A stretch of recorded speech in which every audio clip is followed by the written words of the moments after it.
So the Arizona Coyotes rumors for the Edmonton Oilers might not be all that crazy after all. It might not end up being Jacob Chikrin, but hey, you know what? We still might be looking at acquiring somebody from those Arizona Coyotes. Friends, this is Dolynny TV. Good afternoon and welcome back to another edition of Edmonton Oilers discussion here on the channel tonight as we get set to discuss all things Edmonton Oilers in relation to Nick Bjugstad, who is a target now, according to Elliotte Friedman on 32 Thoughts this evening on Hockey Night in Canada, for the Edmonton Oilers. Before we get there, though, friends, if you're new to the channel, I want you to consider hitting that subscribe button here on the channel.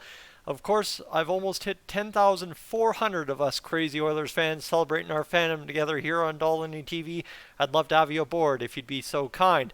That said, too, at any point, if you're enjoying the video, don't be shy to leave a like, and if you've also hit that subscribe button, to consider hitting the notifications as well.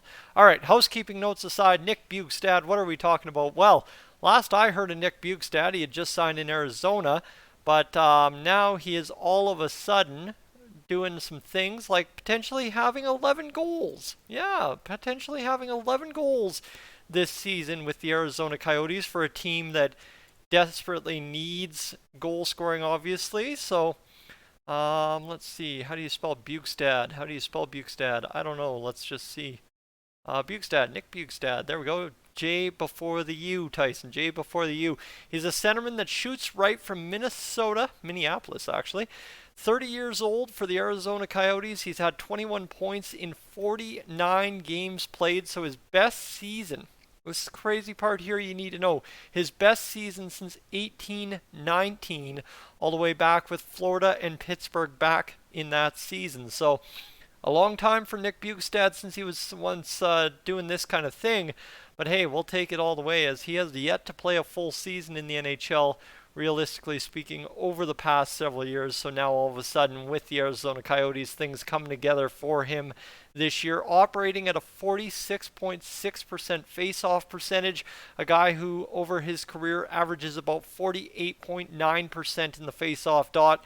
So maybe there's more room to be there against opponents. I'm not sure. I guess you could find out if you're the Oilers. He's averaging 16 minutes and 46 seconds time on ice for the Arizona Coyotes this year, and I think realistically all this it would be for the Edmonton Oilers looking at the numbers and trying to break it down. He doesn't really play on the special teams other than looking like he penalty kills quite a bit for them. Let me see how much ice time he has. Yeah, where is that ice time? Do we have those extra stats, possession metrics? Can I find that on hockeyreference.com? You think I would, but you know what? I'm not too sure. Actually, yeah, he is massively out there killing penalties. Sorry. Nick Bjugstad is killing a lot of penalties. He spent 109 minutes on the ice killing penalties for the Arizona Coyotes this year, so that's pretty fantastic. And 5-on-5, just to give you an idea, he's about a goal per 60 kind of guy. So if you give him 12 minutes a night, he's going to produce a goal every 5 games. Same with an assist. Other than that, too, he's about producing 2 points per game, or 2 points per 60 minutes, I guess, more relative. Not really a positive Corsi player, nor a Fenwick player, but again, a guy in your bottom 6 that you can insulate with other Oilers players. So there's a lot to like about Nick Bjugstad. That's the player. We go over and find out the contract, and here's the thing. We've made trades with the Arizona Coyotes already. Obviously, Zach Kassian comes to mind right off the top, but you look at this, what it would cost to get Nick Bjugstad off the Arizona Coyotes. He's on a $900,000 deal, expiring deal this year, so his cap hit's going to be minuscule when he comes over to the Edmonton Oilers, and you kind of look at how that could translate for the Oilers, giving up even so much as somebody like Derek Ryan, swapping him out 1-for-1 for Nick Bjugstad with a pick or whatever you have to do.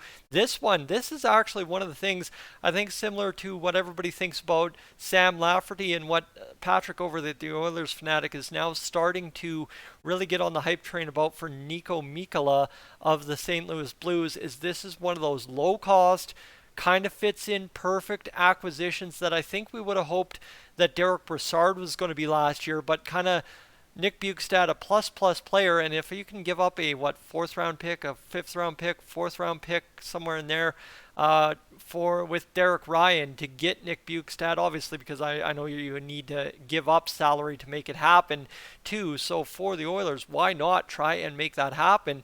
And obviously too, right, Derek Ryan's starting to come on as of late. Not that Derek Ryan's necessarily a guy I think any of us want to just shovel out the door. There's obviously talk too that Derek Ryan is potentially talking extension with our Edmonton Oilers general manager Ken Holland. So there's some things to like about this Oilers team right now in terms of where the depth is at. But I mean, I don't know how many of us would be opposed to potentially adding a 21-point player into our bottom six near the deadline, right? I don't know if Nick Bjugstad's necessarily going to be the kind of guy that we trade for this week, this weekend, whatever you want to say, or if he's kind of a deadline deal. But the Oilers now, reportedly, according to Elliotte Friedman, showing interest in Nick Bjugstad. So just to kind of review Bjugstad a little bit more, I gave you kind of what his career is kind of averaged out to be.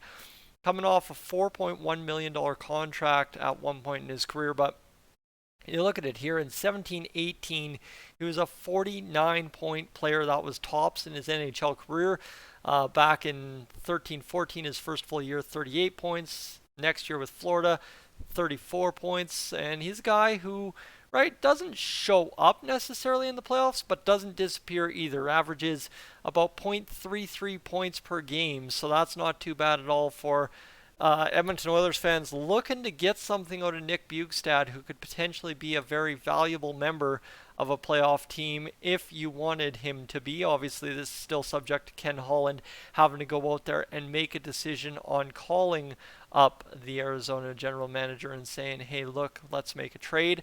But now there appears to be interest on that front, so there has to have been some kind of preliminary discussion about Nick Bjugstad for something here for the Oilers. And obviously too, I think Elliotte Friedman mentioned that he's had a bunch of shootout goals, which is a part of getting to the playoffs, is winning games and winning them no matter how you get those 2 points. So that'll be the interesting point here for the Oilers, is how do they start stacking this team to win those last 10, 15 games of the season that you need to. We go into tonight's game against the Chicago Blackhawks. Game time is about an hour from now, my friends. Thank you so much for tuning in this evening. Really appreciate you being along. Let me know in the comments section below what you think about Nick Bjugstad. I'd be interested, right? This is one of those things. We watched 32 Thoughts just to see if there was going to be anything on the Oilers. And oh, baby, yes, there was something on the Edmonton Oilers this evening. So thank you so much for tuning in. Again, if you're new to the channel, I'd recommend you hit that subscribe button for more Edmonton Oilers content. And other than that, come back here in about an hour's time, or actually half hour's time by the time you're seeing this, for tonight's Edmonton Oilers Chicago Blackhawks live stream here on Dolynny TV. Thanks so much for tuning in. Catch you in a bit.